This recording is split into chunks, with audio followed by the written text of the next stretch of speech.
This is happening to a lot of people, especially in the spiritual world right now. Have you been having that experience? When your nervous system is perceiving life as dangerous, you're going to be in a whole different internal energy space, a whole different mindset. Welcome back to Spirit Sherpa. I'm your host, Kelle Sparta, transformational shaman, spiritual coach, spiritual business coach. And I am here today with Lee Holden. And you guys, if you've been listening for a while, you will remember him because, yes, we did talk to him before, but he's got a new book coming out and he's got a whole bunch of new information and it's timely for me. Therefore, it'll be timely for you. And so we're going to talk about that in a minute. But before we do, I want to remind you that if you are part of the 100,000 people on the planet to up-level it, I am doing free trainings.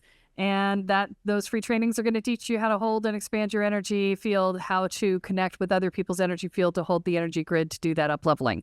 And so how do you know if you're one of those people? Well, if you had your awakening, went, holy crap, I've got this huge mission. It's massive. I'm a little overwhelmed by it, and I have no idea what it is or how I'm supposed to do any of it. And I'm late. Right? If you had that experience, then you're one of the 100,000. And so go sign up on the homepage of the website and join the Discord group because that's where the events are all listed. And we're meeting every couple of weeks at different times and days so that everybody can make at least one of them. All of them are recorded. And so if you can't make one, you can always watch the recording later. But yeah, this is how we're going to connect with each other. So please do join that group. And also a reminder to like, subscribe, and share because this is how we get our message out. Please, please, please, if you love us, then share us with your friends, with your local practitioner groups, with your local metaphysical stores. Have them help us spread the word too, because this stuff needs to be heard by a lot of people. We are off and running, and I'm going to welcome Lee to the show, or back to the show, I should say. Welcome back, Lee. Thank you, Kelle. It's so good to be back. So good to talk with you already. And gosh, I'm one of those 100,000, Kelle. I'm going to go over there and sign up. Let's make a difference. I saw the look of recognition on your face when I said that. You were like, I'm like, oh, I bet he's going to say that. Yeah. So yeah, we didn't even talk about it. Some up leveling. I think now is a timely time to up level again because the contrasting forces are very apparent. And consciousness needs to expand and rise, and energy's energy, and it's going to take one form and shape or another. And I think the momentum of people getting together with like-minded intentions can be extremely powerful. Absolutely. And I'm actually finding that that's happening. What's interesting is that I'm hearing a lot of people talk about how they're like reaching out to people they haven't talked to in years and suddenly getting back in touch again. And that's really, there's like this impetus to do that right now. But I'm also finding that there's a massive impetus of light workers, spiritual teachers who are looking to connect with one another, right? Everybody I'm talking to is like, yeah, we got to bring everybody together. We got to bring everybody together. And I'm like, okay, here we go, right? Yeah, and that's it. Yeah, that's happening. So, okay. First off, introduce yourself again for those who either forgot or have not heard the previous episode. Thank you, Kelle. Well, hello, I'm Lee Holden, and I'm a light worker. I've been in this world for 35 years. I had a really interesting awakening. Speaking of, when I was like 15 years old, I was in high school, and I was doing some visualization. My parents were into hypnosis, and I was listening to a guided imagery before going to bed. I was, using my mind to help me basically with school and my soccer game. But what happened was I had this powerful surge of energy that rushed through my body and, scared me, quite frankly. And I was like, what was that? Subsequently, every night I was like, I can't wait to go to sleep because I want to do that thing again. I didn't have the terminology of energy, spirit. I just was like, that felt good. That felt alive. That felt like something that was different than sitting in school and studying from books. And it just stayed with me until I got to college, when I was wandering around a spiritual bookstore called Shambhala Books on Telegraph Avenue in downtown Berkeley. That was way more fun than going to psychology class. And I actually learned how to make people feel better in that bookstore, better than my psychology classes as well. But I picked up a few books on Qigong, Chinese medicine, meridians, energy work, and was like, this is the thing that happened to me. So I walked out of that bookstore and funny enough, funny, not funny, on the telephone pole as I went out was a poster by the author that he was going to be in town the very next day. So I was like, okay, I just bought these books. I'm going to the workshop. And I didn't have enough money to attend, a poor college student as I was. So I went anyways, and I just said, hey, can I work off my tuition for this weekend? And he was like, yeah, sure. I have a bookstore in the back room. You can sell the books for me. And that started a long relationship with this Taoist master from Thailand, who I became his ghostwriter. I did 12 trips to Thailand in my early 20s, always stopping off in China to study with other Qigong and Tai Chi healing arts masters. And I wrote 8 books for him in those few years. And, it was like definitely a Mr. Miyagi type of relationship. I'd go to his house at 5 a.m. and we'd experiment with all these energy practices. And then I'd write them up into chapters. And yeah, it was just a really wonderful experience that was very different than my friends who graduated university and were in Silicon Valley. And a few years after I was doing this work, they were all saying, hey, can you help me with my stress? It was in the late 90s. So they were all making a lot of money in this dot-com boom. I was poor in dollars, but rich in energy. So I was helping everybody out manage their stress and their pain and their discomforts of life. And that really just kicked off my career. I produced over the years maybe 25 different DVDs. You remember DVDs, right? I do. I'm old enough. I remember tapes. I remember 8-tracks. My kids are like, what are these, Frisbees? So those DVDs were featured on public television. So PBS stations all across the country were airing my shows and my programming. And that's sort of how I was bringing Qigong and energy work out more to the masses. I have to ask you, because Wayne Dyer is one of my faves, and he was always on PBS, right? And oh, yeah. So how do you get your stuff on PBS? How does that work? It is... for me, it was another random event. And funny enough, Kelly, Wayne Dyer was on right before me. So I got to hang out with Wayne. And, the producer at PBS, this was a San Diego show. She told me, if your show doesn't do well today, it's going to be the only show it'll ever see. And she said, I'm sorry to say that you're on right after Wayne Dyer. So everybody's going to pledge Wayne's show. And I don't think anybody's going to pledge your show, especially with a name called Qigong, that nobody knows what that is. And nobody knows who you are. So don't get your hopes up, kid. That's basically what she said. And I had to really do some inner mind work. I had to cancel out her programming, and I just was like, hey, I need some guidance here. I need to, I want to bring this healing work out into the world in the best way possible. And we had a great show, great pledge drive. The interviewer was awesome, and she had been doing Tai Chi in the park with a master for a long time. So we had a great rapport, and my show outpledged Wayne Dyer's show that night. I was going to say, I would have expected that your show would have done better because Wayne was on right before, and everybody I think it did for him and then stayed, right? Yeah, exactly. And I don't know if you remember this, but sometime shortly thereafter, Wayne did a book on Taoism. He went through the Tao Te Ching and did a whole thing, and it was a PBS show on Taoism. So our two shows were very synergistic. And so my show, that was in 2006. And so I've had a show on PBS pretty much ever since. It kind of fluctuates over the years, but I'm talking to them right now where we're doing a show called Your Fountain of Youth. And the other show was called Less Stress, More Energy through Qigong. So at the time, the show pledges very well. What happens is that it gets put up onto a broadcast that any station across the country could air it. So it was like a little alert, and all the stations all of a sudden started to air my Qigong show. And the funny thing was that I didn't even have a website at the time because it just happened so fast. If you Googled Lee Holden, you got my home phone number. That was it. So I was getting 50 phone calls a day. Oh my God. I saw your Qigong show on TV. Can it help with my shoulder pain? And I would talk to the person. And then, hey, can you talk to grandma? Hold on, let me get her. She'd be like, hello, I got digestive issues. I'm like, okay, try this. And I was just like on the phone all day long with people calling in and ordering DVD. High quality problem.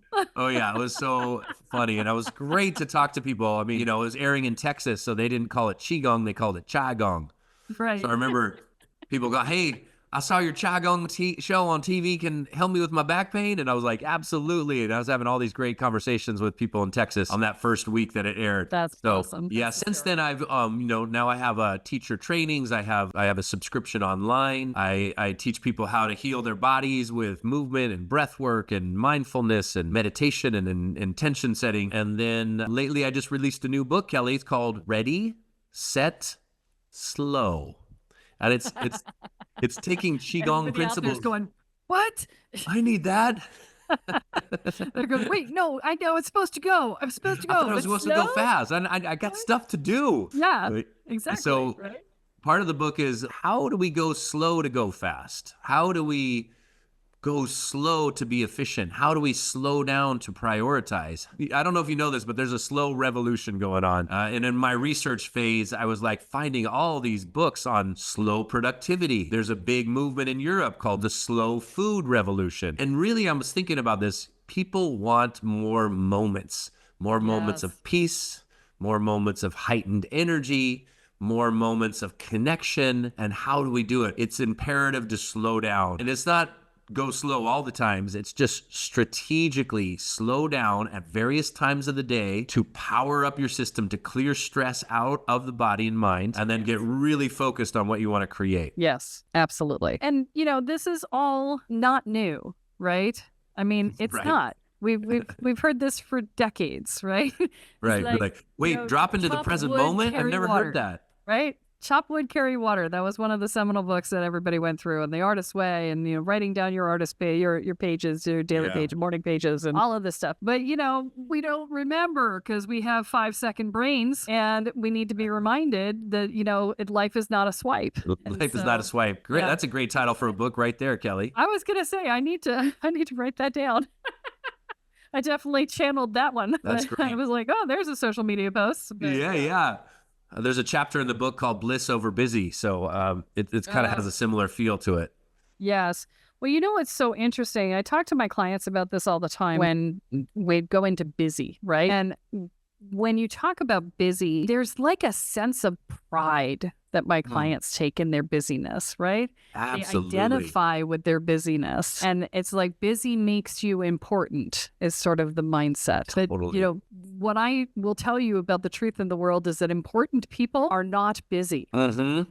Because exactly what they do is they reserve their time. Their time is their most important asset.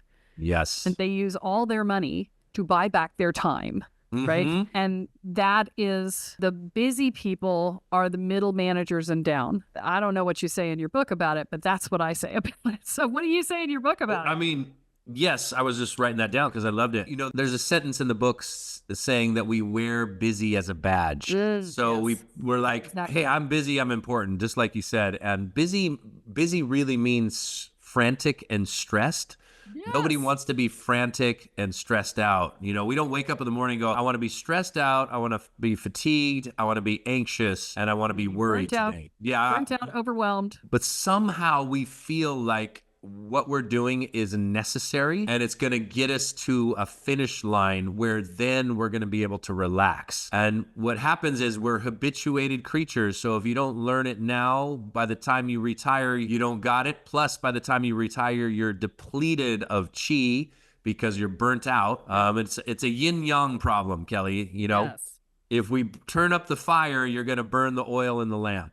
And the oil in the lamp is your yin energy. It's your relaxation. It's your slow down. It's your rest. It's your recuperation. If you're not doing that, by the time retirement comes around, you have no more oil in the lamp. And you're like, how do I turn this fire on now that I've retired? Or at some point in your life when you really want that energy to do what you want to do, it's not there. And people are wired and tired all the time. And that's why they need these slow principles to integrate into their life. They need more chi. And chi simply means energy. Yeah.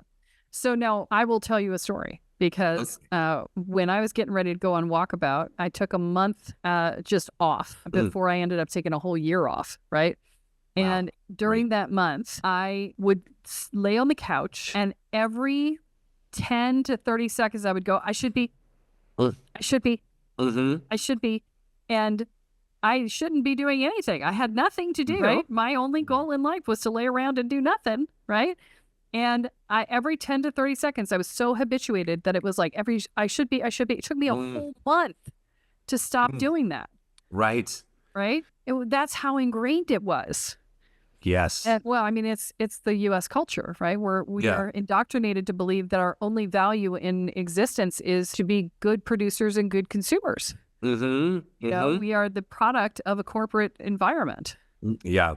Yeah. And then I think that training for yourself, probably you recognized and saw the habituation. And I think we all feel that, where we're like, I should be, in order to be value, I need to just to drop back to the moment and relax into the moment. And, part of Qigong, what I like to teach is how to respond to life with relaxation and flow rather than stress and tension.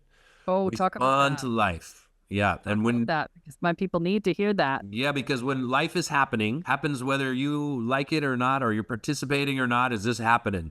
And how are you responding or reacting? Or, when we're reacting, it's going to be your neck and shoulders are going to tighten up. Your breath is going to change. And when you catch yourself, like you were doing, Kelle, on the couch, I should be now what?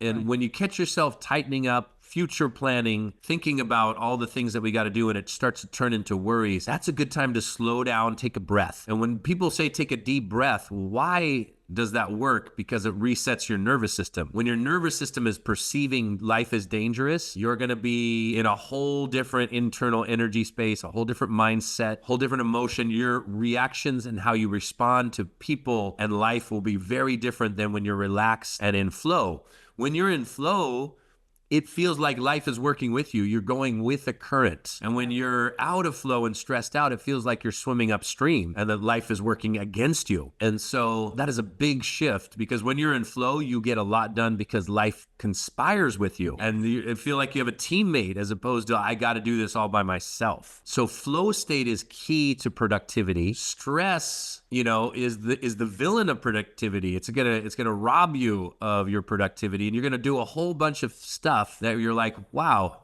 why did I do all that stuff? It didn't really get me to my desired destination. I think that's really important for people to be efficient in flow. If you want to get in flow, essential to flow state is slowing down and increasing energy. Yes, I thoroughly agree with that statement. So this is the thing, is that to remind yourself that everything happens for you, not to you.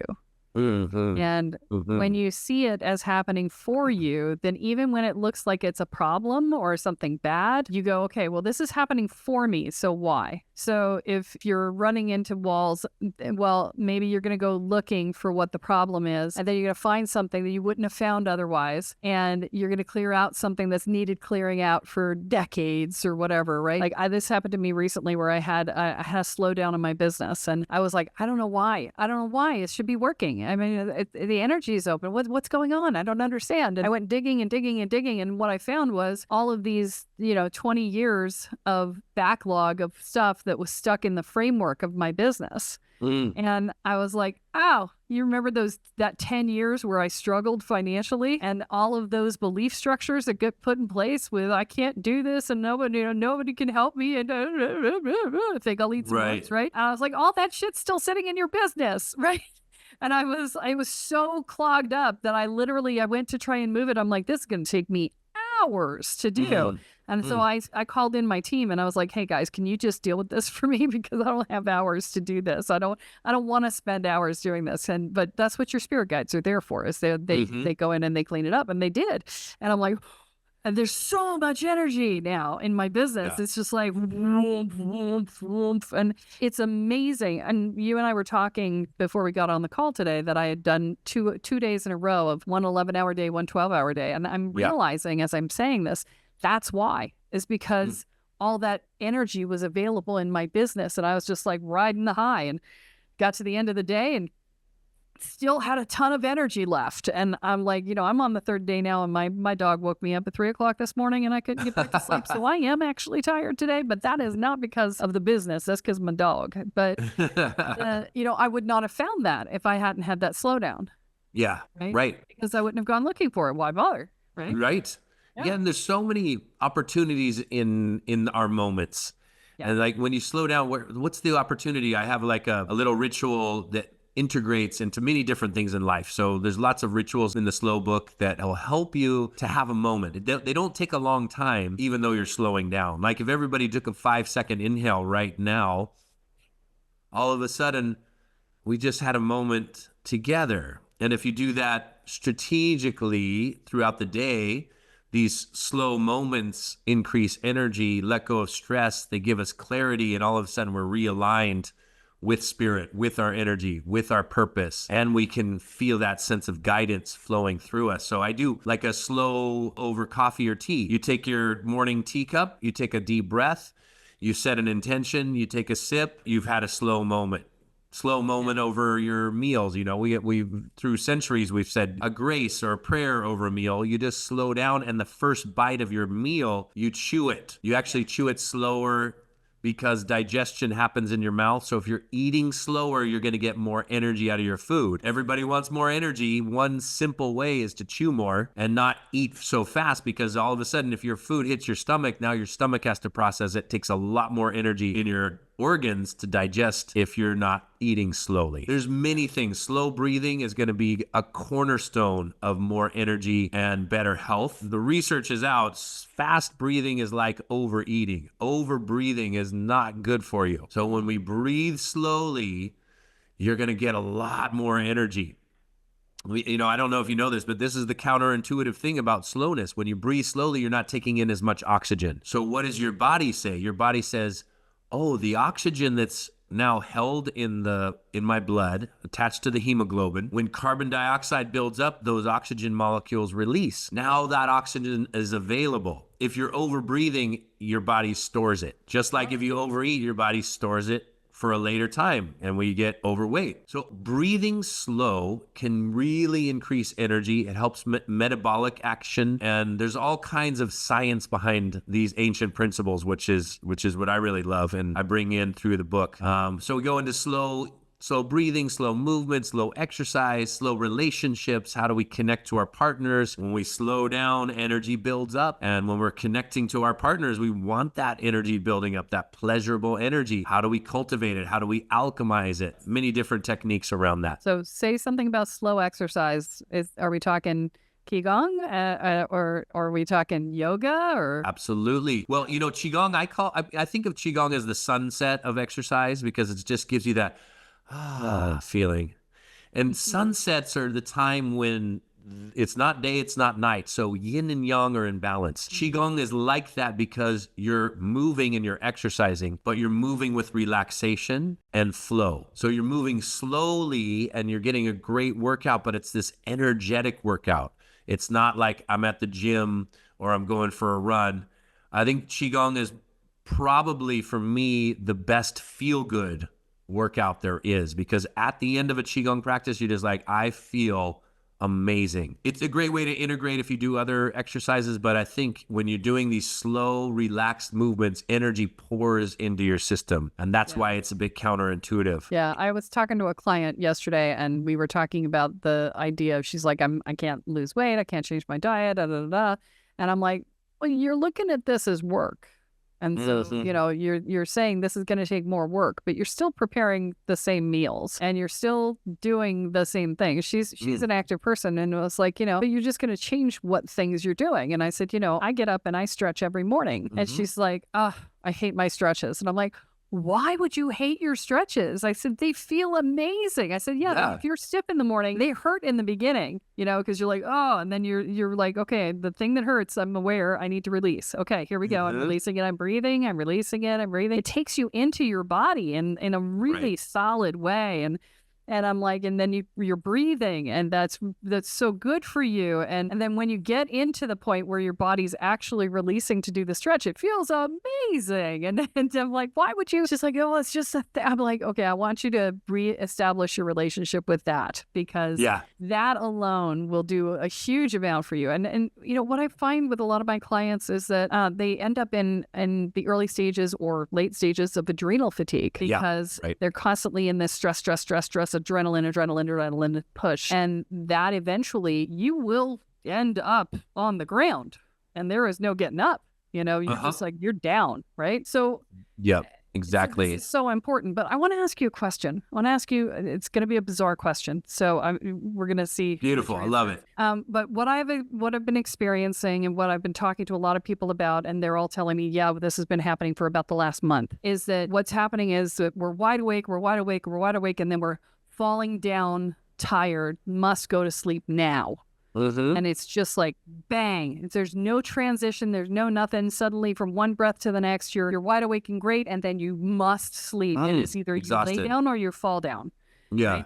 And you go lay down and 10, 15 minutes later, you're fine. And this is happening to a lot of people, especially in the spiritual world right now. Have you been having that experience? Not me personally, but I've been hearing about it. And I've been hearing people talk about it. You know, we can address it from, let's say, like a Chinese medicine energetic diagnosis. And, you know, sometimes what happens is we are using all our chi, and all of a sudden our chi is like, okay, we just ran out of gas. Like when you're driving your car. Okay. This isn't that, because I have an energetic circuit breaker set on my energy field to stop me from doing that. Okay. And so my energetic circuit breaker is not going off. So I know what that is. And that goes from I'm awake to I'm really, really tired, but not about to fall down, right? This is a whole nother layer. This is not a chi thing where I'm out of chi, because when I wake up again, I've got plenty of energy to keep going. Right. Like you said, you just have 10 or 15 minutes. Yeah.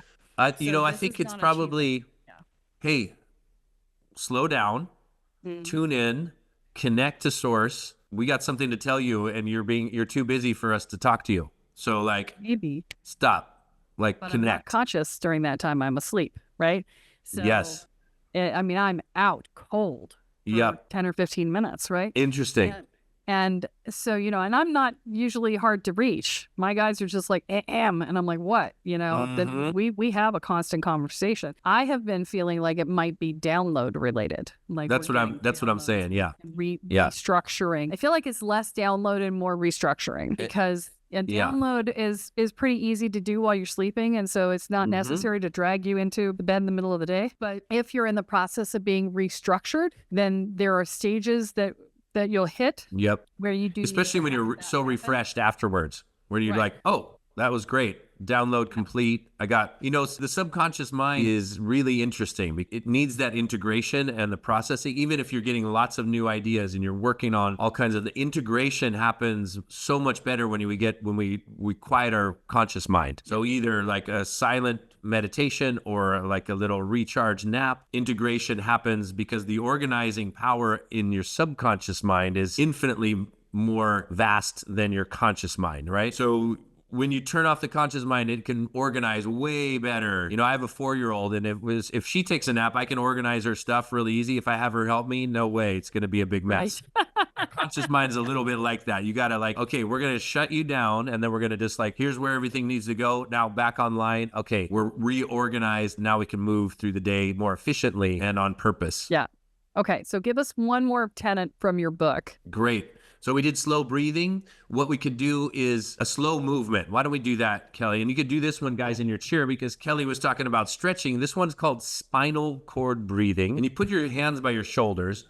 Now, folks, don't do this when you're driving. Save it for when you get home.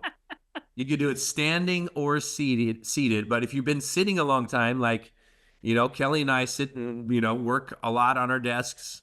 You're going to want to take a little chi break. And this is a great chi break because the spine needs to move, and it needs to move in all of its various directions. So let's spinal cord breathe and pump some spinal fluid through our joints. You're going to inhale and look up.